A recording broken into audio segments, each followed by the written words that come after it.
सी मनहूस खड़ी थी वो जब मैं इसे इस घर की बहू बना कर लाई थी। अब हम इस घर में नहीं रह सकते। अगर इस घर से कोई जाएगा तो वो तुम जाओगी। हाँ, अच्छा आइडिया है। घर में भी ना तुम्हारी वजह से रौनक लगी रही। और इसी बहाने मैं जोया को भी बुला लूंगी, वो भी तुम सबको बहुत याद कर रही थी। वैसे जोया के फोन का क्या हुआ? खराब पड़ा है उसका फोन। असफर ने कहा तो था कि उसे नया दिला दूंगा, लेकिन पता नहीं कब दिलाएगा। मुझे तो जब भी उससे बात करनी होती है असफर के फोन पर फोन करती हूँ और बात कर लेती हूँ। असफर भाई कभी घर भी होते हैं? और ना जोया बाजी के पास इस हालत में फोन होना चाहिए। मुझे तो ऐसे लग रहा है जैसे असफर भाई चाहते हैं कि हम दोबारा से ना जोया को नया फोन लेके दे दें, हमेशा की तरह। वैसे मेरा पुराना फोन भी रखा है, चेक करो, बिल्कुल ठीक था वो। वही फोन दे दो जोया को। चलो जी, असफर भाई का एक और मकसद पूरा होने वाला है। अच्छा बस, ज्यादा बकबक करने की जरूरत नहीं है। तुम्हारे बाबा पहले ही उससे बहुत चिढ़े हुए हैं, अब तुम मजीद तीली मत लगाओ। आलिया, वो तुम्हें बताना था कि लड़के वालों ने बहुत जल्दी मचाई हुई है। कह रहे हैं कि 2-4 दिन में बस निकाह कर लें।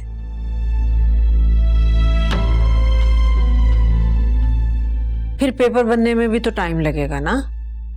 ऐसा करना, तुम और वासे आ जाना। लड़का माशाल्लाह से बहुत खुश शक्ल है, खानदानी लोग हैं और उन्हें हमारी फिजा भी बहुत पसंद आई है।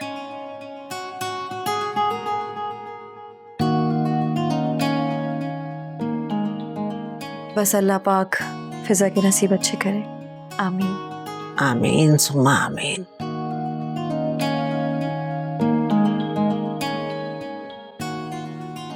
वैसे तुम मुझे थोड़ी उदास उदास लग रही हो,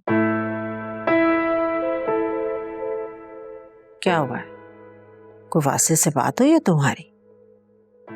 नहीं, उन्होंने तो कुछ नहीं कहा, ऐसी कोई बात नहीं है।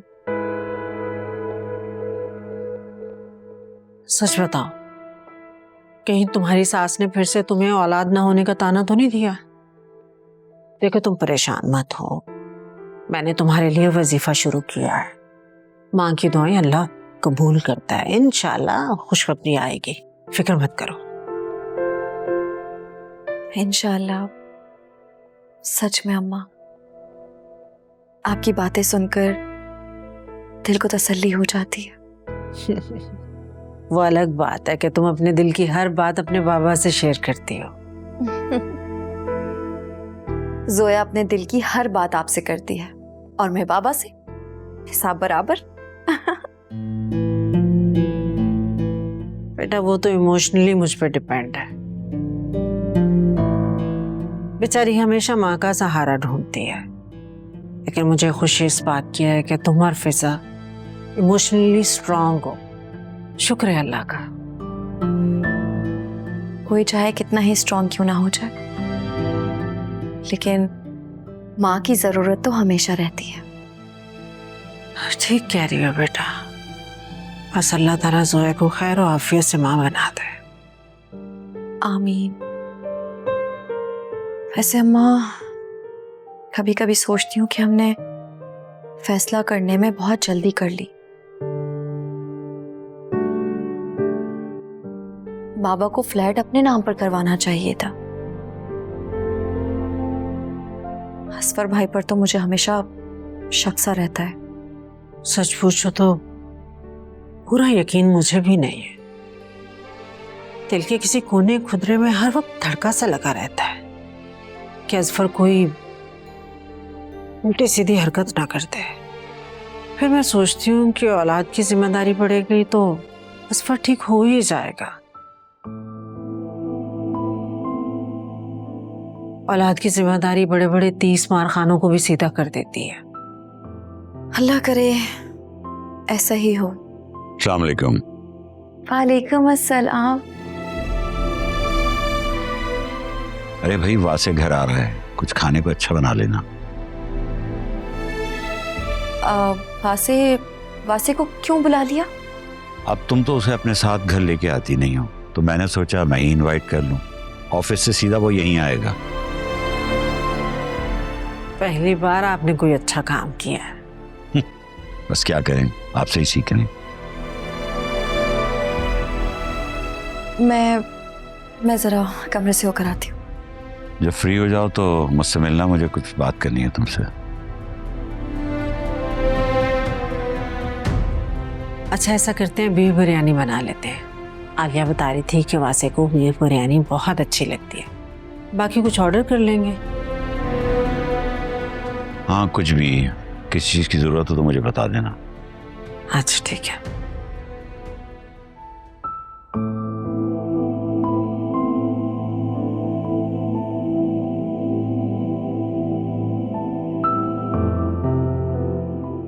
किन सोचों में गुम हो?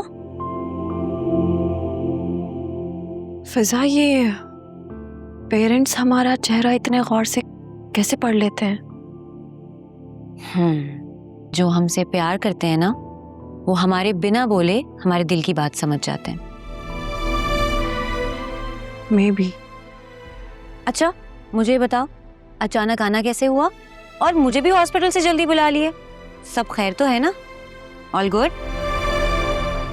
मेरी सास साहिबा ने ना मेरी जिंदगी अचीरन करके रखी हुई है, और वासे को मैंने 1 हफ्ते का टाइम दे दिया है कि मुझे मेरा घर अलग करके दें। हाँ? व्हाट? ये कब हुआ? और इतनी बड़ी बात हो गई आलिया, और तुमने किसी को बताया भी नहीं।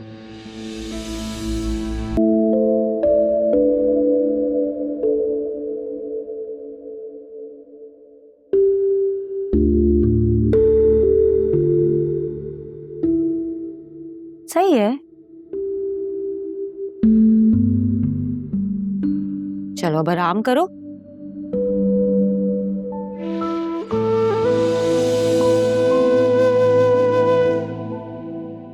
फिजा प्लीज मेरी बात सुन। तुम्हारे पैसे बिजनेस में फंसे हुए हैं, जब तक वो तुम छुड़वा नहीं लेते तुम सुल्तान को छोड़ नहीं सकते हो। ब्ला ब्ला ब्ला ब्ला ब्ला, यही कहने आए हो ना?